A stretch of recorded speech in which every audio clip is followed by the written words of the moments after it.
শোল মাছ নতুন আলু দিয়ে রান্না করব। সব কিছু প্রস্তুতি করে ফেলছি, এখন শুধু রান্না বাকি। এখানে মিষ্টি কুমড়া ভাজি করেছি, এখন রান্না করব।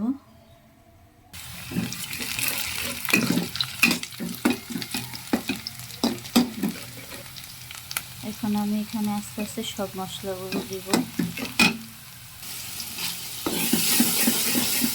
অফ ক্যামেরায় সব মশলাগুলো দিয়ে ফেলছি। আদা রসুন বাটা, পেঁয়াজ বাটা, হলুদ মরিচ লবণ আপনাদের স্বাদ মতো অনুযায়ী। মশলাটা সুন্দর করে কষিয়ে নিতে হবে। যত কষানো হবে তরকারি মশলাটা ততই মজা লাগবে।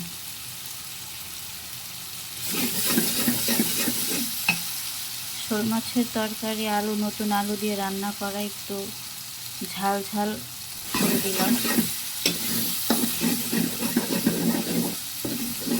মশলাটা ভালো করে কষালে তরকারির টেস্টটা খুব ভালো হয়। এখানে আলুগুলো আমি এখন দিয়ে দিব। আলুগুলো আগে কষিয়ে নেব, বেশিক্ষণ সময় লাগে না, নতুন আলু তো সিদ্ধ হয়ে যায়।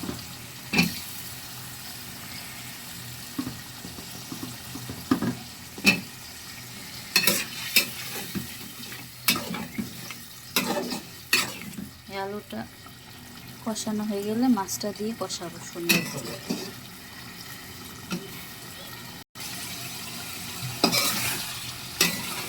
দেখুন কি সুন্দর কষানো হয়ে গেছে, তেলও বেরোইছে। এখন এর মধ্যে আমি মাছগুলো দিয়ে দিব।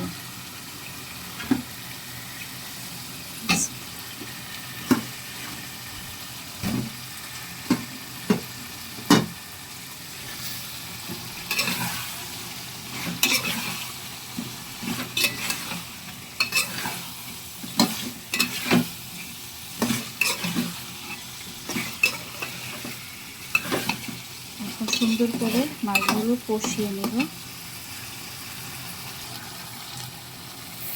দেখুন তরকারিতে কি সুন্দর একটা কালার আসছে। এখন আমি এটাতে পানি দিয়ে দেব।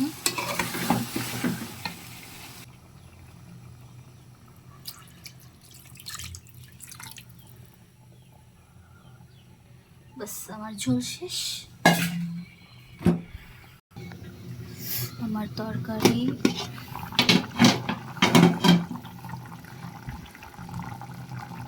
আমার ঘরের মানুষ ঝোল খায়, তাই আমাকে একটু ঝোল ঝোল রাখতে হবে।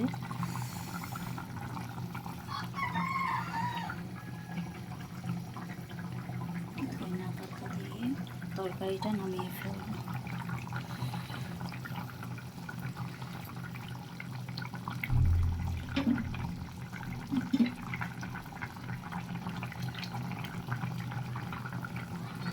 Finally, totally done.